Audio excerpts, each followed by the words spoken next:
YouTube के Sunita tutorial में आपका स्वागत है। आज हम काव्य सौंदर्य के तत्व के अंतर्गत अलंकार का अध्ययन करेंगे। इसमें अलंकार की परिभाषा, अलंकारों का वर्गीकरण या प्रकार, उपमा, रूपक और उत्प्रेक्षा अलंकार जो कि आपके पाठ्यक्रम में है, उसका हम डिटेल अध्ययन करेंगे। साथ में अलंकार से संबंधित कुछ महत्वपूर्ण प्रश्नों का भी अध्ययन करेंगे। अब हम आपको अलंकार की परिभाषा बता रहे हैं। अलंकार काव्य की शोभा बढ़ाने वाले तत्वों को अलंकार कहते हैं।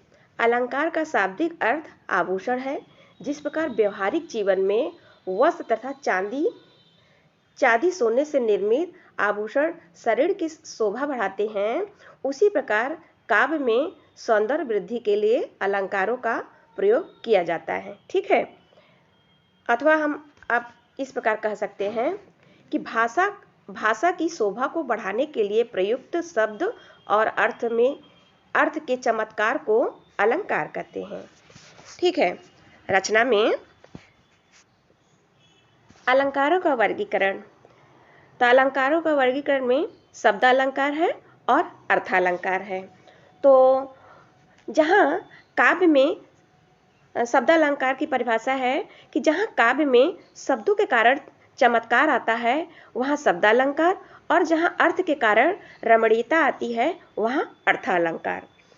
तो शब्द अलंकार में अनुप्रास, यमक, श्लेष, विवक्षा है और बहुत सारे हैं, लेकिन हम आपको 4 ही बता रहे हैं। अर्थालंकार में उपमा, रूपक, उत्प्रेक्षा, भ्रांतिमान, अतिशयोक्ति और बहुत सारे हैं, लेकिन आपके पाठ्यक्रम में उपमा, रूपक, उत्प्रेक्षा और 3 ही है। तो हम आपको 3 के बारे में डिटेल बताएंगे।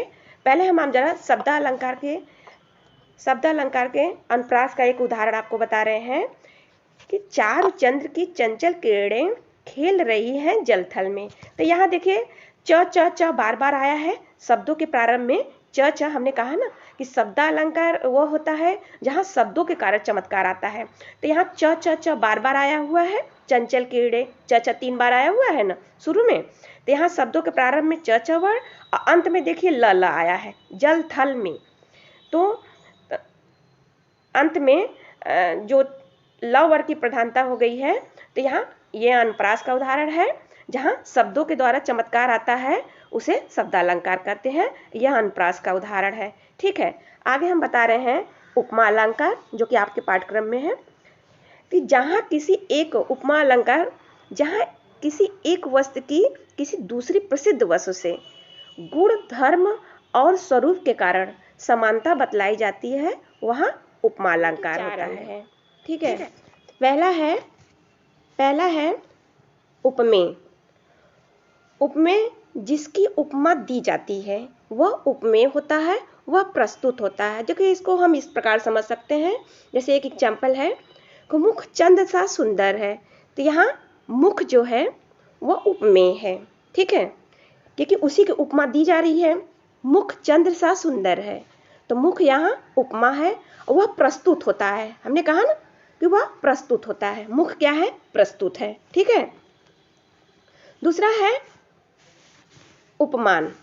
उपमान जिसके साथ समानता दिखलाई जाती है वह उपमान होता है, वह अप्रस्तुत होता है। अब देखिए इसी एग्जाम्पल से इसको भी समझते हैं। मुख चंद्र सा सुंदर है, तो इसमें जिसके साथ समानता दिखलाई जाए, चंद्रमा से समानता दिखलाई जा रही है, तो यहाँ उपमान कौन हुआ? चंद्रमा हुआ। वह अप्रस्तुत है, प्रस्तुत नहीं है वह इस समय। देखिए उपमेय प्रस्तुत होता है लेकिन उपमान प्रस्तुत नहीं होता है, उससे सिर्फ समानता दिखलाई जाती है। ठीक है। तो यहाँ चंद्रमा उपमान हुआ। अब साधारण धर्म देखिए, उपमेय और उपमान के बीच जिस गुण, भाव और अथवा क्रिया में समानता होती है वह साधारण धर्म होता है। अब देखिए इसी एग्जाम्पल से इसको भी समझते हैं कि मुख चंद्र सा सुंदर है। इसमें सुंदरता की गुण, भाव इसमें लिखा है ना, गुण, भाव, रूप आदि क्रिया में समानता दिखलाई जाती है। तो यहाँ जो सुंदरता है उसी में मतलब समानता दिखलाई जाती है ना, कि हमारा चेहरा चंद्रमा के समान है, तो यहाँ सुंदरता से तुलना की जाती है, तो यहाँ जो सुंदरता है, सुंदर होना, ये साधारण धर्म कहा जाएगा। अब चौथा देखिए, वाचक शब्द। वाचक शब्द,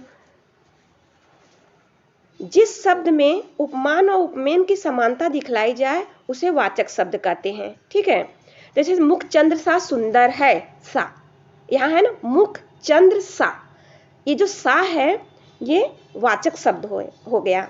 ठीक है, इस उपमा अलंकार में वाचक शब्द कई हैं, सा, से, सी, सो, सम, समान, सरिस, ज्यों, जिमी, हमी, सदृश।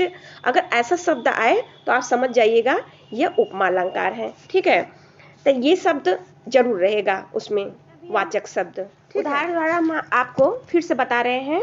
उदाहरण, मुख चंद्र सा सुंदर है, तो मुख इसमें उपमेय है। ठीक है, चंद्र उपमान है। ठीक है, असाधारण सुंदरता है, असादृश वाचक शब्द सा है। हमने ऊपर आपको काफी अच्छे से समझाया, फिर से एक बार बता रही हूँ आपको। मुख चंद्र सा सुंदर है, तो मुख उपमेय है कि वह प्रस्तुत है, उस समय उपस्थित होता है। चंद्रमा, जिससे उसकी समानता दिखलाई जाती है, वह चंद्रमा है जो कि प्रस्तुत नहीं होता है। साधारण धर्म, सुंदरता की तुलना हो रही है, तो सुंदरता साधारण धर्म हुआ, असादृश वाचक शब्द सा हुआ। मुख चंद्र सा सुंदर है। इसका दूसरा उदाहरण हम देखते हैं, हरिपद कोमल कमल से। यहाँ देखिए किसकी तुलना हो रही है, हरिपद की। तो यहाँ हरिपद क्या होगा, उपमेय होगा। उपमेय होगा ना, वह प्रस्तुत है।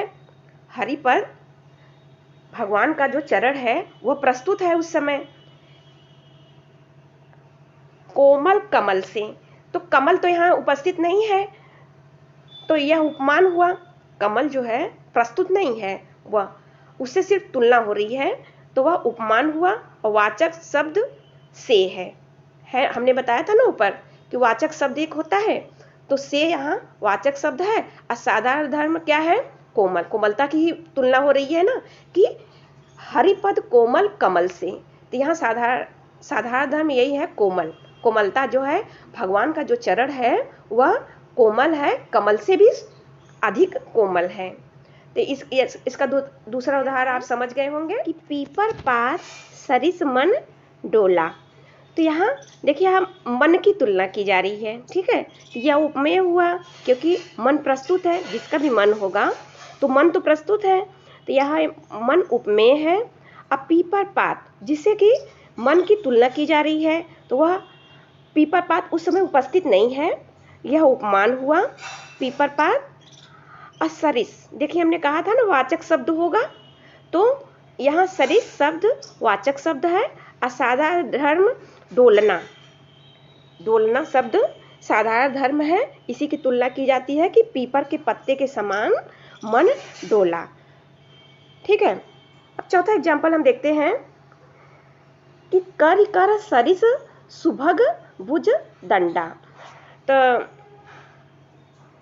यहाँ पे भुजदंडा जो है वह उपमेय होगा। उपमान करिकर, सूर से तुलना की जा रही है, तो सूर यहाँ करिकर उपमान होगा। असरिस, सरिस शब्द वाचक शब्द होगा। और साधारण धर्म सुभग, सुभग साधारण धर्म अलंकार। ठीक है, तो रूपक अलंकार की परिभाषा है कि जहाँ उपमेय में उपमान का भेद रहित आरोप होता है वहाँ रूपक अलंकार होता है। देखिए, रूपक अलंकार के उदाहरण में आप योजक शब्द देखेंगे। ठीक है, योजक शब्द आप यहाँ लगा हुआ है ना, तो योजक शब्द अक्सर हमेशा तो नहीं होगा, लेकिन योजक शब्द रहेगा। देखिए, चरण कमल, चरण और कमल के बीच में योजक शब्द है ना, तो योजक शब्द होगा। ठीक है, पहला उदाहरण देखते हैं हम कि चरण कमल बंदव हरि राई। देखिए, इसमें कहा गया है कि जहाँ उपमेय में उपमान का वेद रहित आरोप हो वहाँ रूपक अलंकार होता है। इसमें चरण, देखो उसमें था कि चरण कमल के समान है ना। रूपक अलंकार, उपमा अलंकार में था कि चरण कमल के समान है, लेकिन इसमें कहा जा रहा है कि चरण कमल है, पूरी तरह से भेद रहित आरोप है कि चरण बिल्कुल कमल के समान है। तो चरण कमल बंदव हरि राई। तो इस उदाहरण में चरण प्रस्तुत है और कमल अप्रस्तुत है। चरण में कमल का आरोप है। आप देख रहे हैं ना, चरण को बिल्कुल कमल कह दिया गया है, और जहाँ कोई चीज को बिल्कुल कह दिया जाता है कि नहीं ये चरण बिल्कुल कमल के समान है, तो वहाँ कोई मतलब उसमें भेदभाव नहीं होता है कि ये चरण कमल नहीं है, तो वहाँ रूपक अलंकार होता है। तो इस उदाहरण में आप देख सकते हैं। अब इसका दूसरा उदाहरण देखते हैं। मुख चंद्र है। देखिए पहले उदाहरण में था उपमा अलंकार, ठीक है। उपमा अलंकार में था कि मुख चंद्र सा सुंदर है, मतलब एक समानता दर्शाई जा रही है, मुख चंद्रमा के समान है। लेकिन यहाँ कहा जा रहा है नहीं, मुख चंद्र है। बिल्कुल यहाँ उपमेय में उपमान का आरोप है निषेध रहित कि मुख चंद्र है। अगर ऐसा कभी आए कि बिल्कुल मुख चंद्र है तो आप समझ जाइएगा कि यह रूपक अलंकार है, ठीक है। अब आप तीसरा उदाहरण देखिए। हमारे हरी हारिल की लकड़ी। हमारे हरी हारिल की लकड़ी। तो यहाँ पर हमारे हरी जो है उपमेय हुए, और हारिल की लकड़ी, हारिल की लकड़ी जैसा नहीं कहा जा रहा है। देखिए हमारे हरी हारिल की लकड़ी जैसा कहा जाए तब तो आप समझ जाइए कि वह उपमा अलंकार है। लेकिन यहाँ कहा जा रहा है कि नहीं, हमारे हरी हारिल की लकड़ी है, इसमें कोई भेदभाव नहीं हो रहा है। इसमें यहाँ पर उपमेय में हारिल की लकड़ी उपमान में भेद रहित आरोप हो तो वहां आप समझ जाइएगा कि रूपक अलंकार है। तो हमारे हारिल की लकड़ी, तो यहाँ रूपक अलंकार हुआ कि बदहु कोमल कमल से जग जननी के पाँव। जो जग जननी के चरण है बिल्कुल कमल है। तो यहाँ पर भी चरण पर कमल का भेद रहित आरोप है, तो आप इसे समझ जाइए कि यह रूपक अलंकार है। एकदम कमल कह दिया गया है, इसमें कोई भेदभाव नहीं किया गया है। अगला एग्जाम्पल है। उदित उदयगिरि मंच पर रघुवर बाल पतंग, बिहसे संत सरोज सब हर्षे लोचन भृग। पहले हम इसका अर्थ समझ लेते हैं कि जब मंच रूपी उदयाचल पर रघुनाथ रूपी बाल सूर्य का उदय हो गया, तब सभी संत रूपी कमल खिल उठे और उनके नेत्र रूपी भौरे हर्षित हो गए, ठीक है। तो यहाँ पे उदित रघुवर मंच संत लोचन उपमेयों पर बाल सूर्य उदयगिरि सरोज तथा भृग भौरा आज उपमानों का आरोप किया गया है। बिल्कुल उसी तरह बता दिया गया है। समझ रहे हैं ना कि ये बाल सूर्य है, बाल सूर्य भगवान को कहा गया है। उदयगिरि, उस मंच को पूरा उदयगिरि बता दिया गया है। मतलब इसमें कोई भेदभाव नहीं किया गया है, तो आप समझ जाइए कि यह रूपक अलंकार है, ठीक है। तीसरा है उत्प्रेक्षा अलंकार, जो कि आपके पाठ्यक्रम में है। यहाँ देखते हैं इसकी परिभाषा कि जहाँ उपमेय और उपमान की भिन्नता जानते हुए भी समान गुण के आधार पर उपमेय में उपमान की संभावना की जाती है, वहाँ उत्प्रेक्षा अलंकार होता है। देखिए यहाँ उत्प्रेक्षा अलंकार में किसी बात की संभावना होती है। संभावना को व्यक्त करने के लिए क्या क्या बोधक शब्द है देख लीजिए। मानो,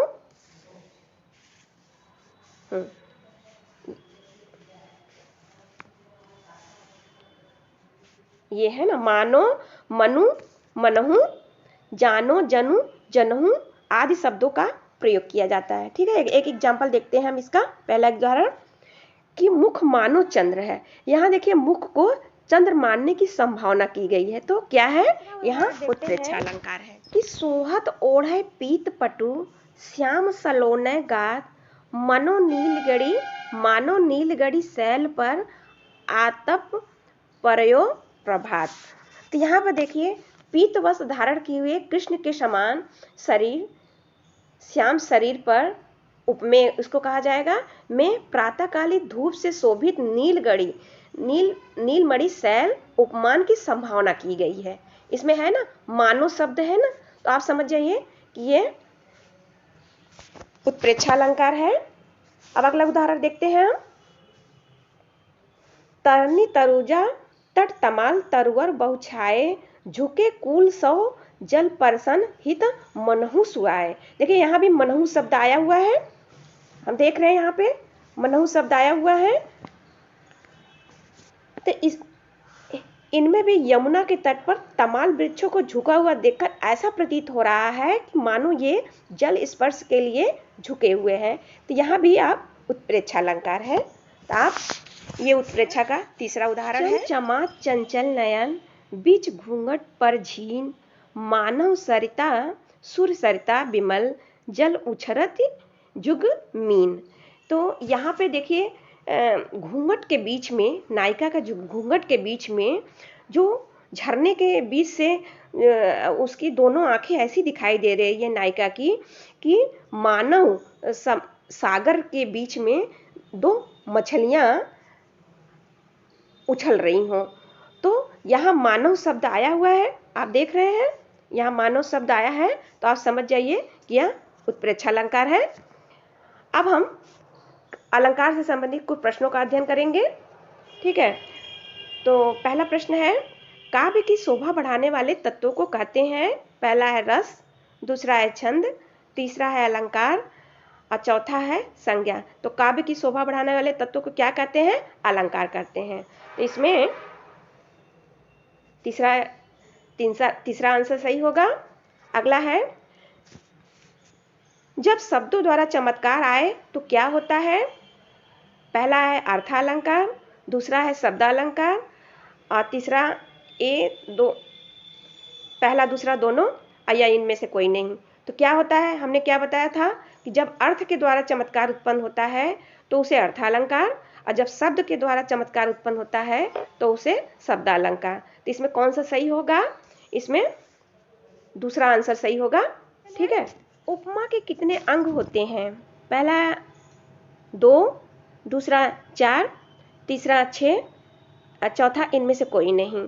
तो हमने बताया था ना कि उपमा के 4 अंग होते हैं, उपमेय, उपमान, वाचक शब्द, साधारण धर्म। तो उपमा के कितने अंग होते हैं? 4। इसमें दूसरा आंसर सही होगा। अगला क्वेश्चन देखते हैं कि सस्य मुख पर घूंघट डाले, अंचल में दीप छुपाए, उपयुक्त रचना में कौन सा अलंकार है? पहला है उपमा, दूसरा है रूपक, तीसरा है उत्प्रेक्षा, चौथा है कोई नहीं। तो देखिए यहाँ पे शशि मुख के पास योजक शब्द भी आया है। आप देखिए इसमें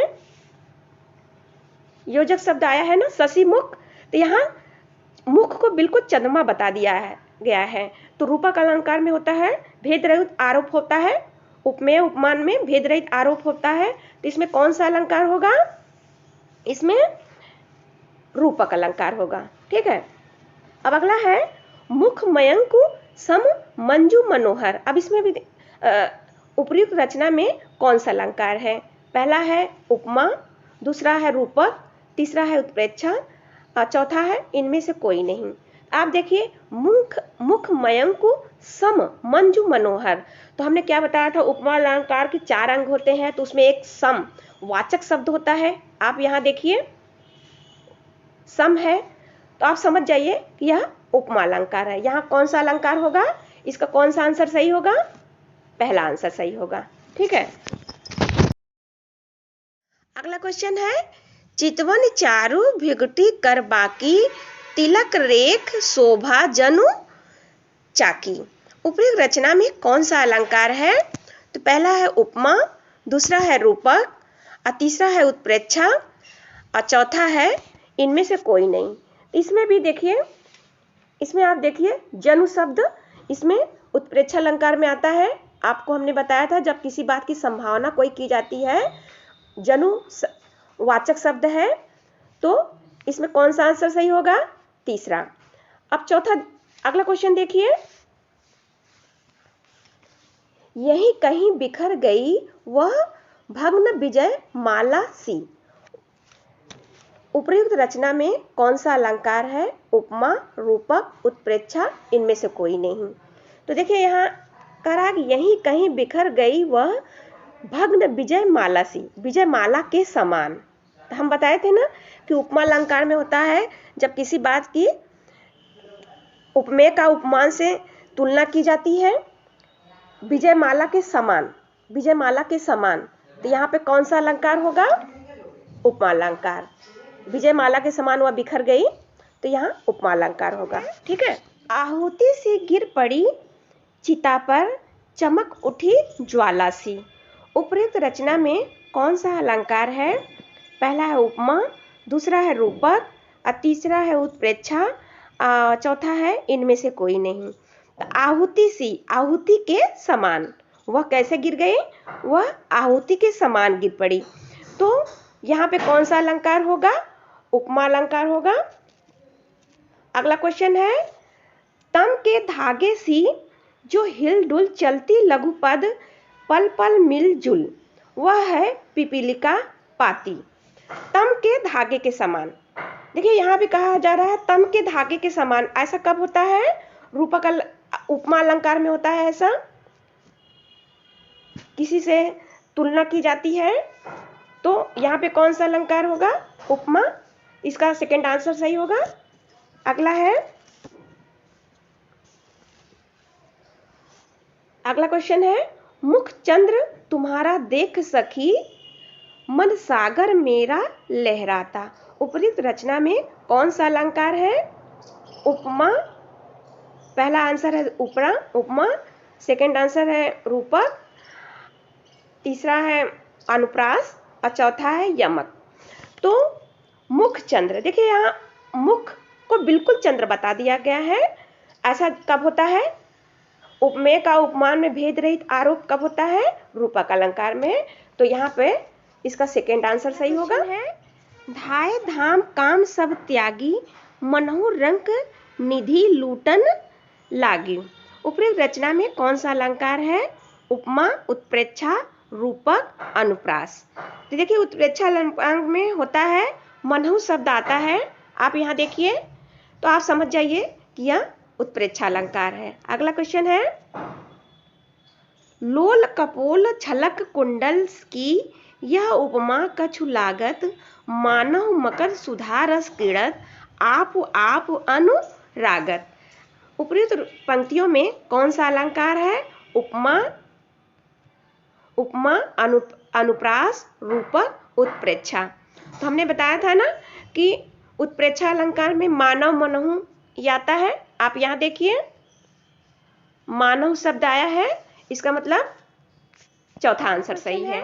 ठीक है। जहाँ किसी एक वस्तु की किसी दूसरी प्रसिद्ध वस्तु से गुण, धर्म और रूप के कारण समानता या तुलना की जाती है, वहाँ कौन सा अलंकार होता है? पहला है रूपक, दूसरा है अनुप्रास, तीसरा है उपमा, चौथा है श्लेष। ऐसा कब होता है? तो ऐसा उपमा में होता है। इसका थर्ड आंसर सही होगा। अगला क्वेश्चन है, जहां उपमेय में उपमान का निषेध रहित आरोप किया जाता है, वहां कौन सा अलंकार होता है?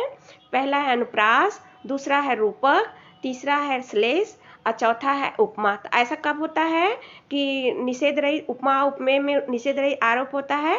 तो इसका सेकंड आंसर सही होगा, रूपक होता है। अगला क्वेश्चन है, हृदय सिंध में उठता स्वर्णिम ज्वार देख चंद्रानन। पंक्ति में कौन सा अलंकार है? तो रूपक, श्लेष, उत्प्रेक्षा और उपमा। तो हृदय सिंध में उठता, इसमें रूपक अलंकार है। मनहु मानो जनु जानो आदिवाचक शब्द किस अलंकार में प्रायः प्रयुक्त होते हैं? पहला है उत्प्रेक्षा, दूसरा है रूपक, तीसरा है उपमा और चौथा है यमक।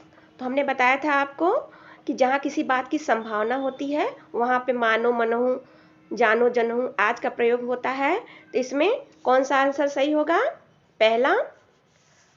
अगला क्वेश्चन है, पुलक प्रकट करती है धरती, हरित तृणों के नोकों से, मानो झूम रहे तरु भी मंद पवन के झोंकों से। तो अब इन पंक्तियों में प्रयुक्त अलंकार है उपमा, श्लेष, उत्प्रेक्षा, रूपक। तो हमने आपको बताया था ना कि उत्प्रेक्षा में जब किसी बात की संभावना होती है तो वहाँ एक शब्द होता है मानो। आप यहाँ देखिए मानो शब्द इस्तेमाल हुआ है, तो यहाँ थर्ड आंसर सही होगा। क्वेश्चन है, निम्न में से कौन सा उपमा का अंग है? पहला है उपमेय, दूसरा है उपमान, तीसरा है साधारण धर्म, चौथा है उक्त सभी। तो हमने आपको बताया था ना उपमा के 4 अंग होते हैं। तो यहाँ पे उक्त सभी होगा। अगला क्वेश्चन है, रूप सी तेरा घन केश पास में अलंकार है रूपक, श्लेष, उपमा, उत्प्रेक्षा। तो इसमें पहला आंसर सही होगा। अगला क्वेश्चन है, उभय बीच सिय सोहत कैसी, ब्रह्मा जीव बीच माया जैसी। उक्त पंक्ति में कौन सा अलंकार है? पहला है उपमा, दूसरा है रूपक, तीसरा है उत्प्रेक्षा और चौथा है इनमें से कोई नहीं। तो इसमें भी संभावना व्यक्त किया गया है, इसलिए इसमें भी तीसरा आंसर सही होगा, उत्प्रेक्षा अलंकार। यदि वीडियो पसंद आया हो तो आप वीडियो को लाइक करिए और चैनल को सब्सक्राइब करिए।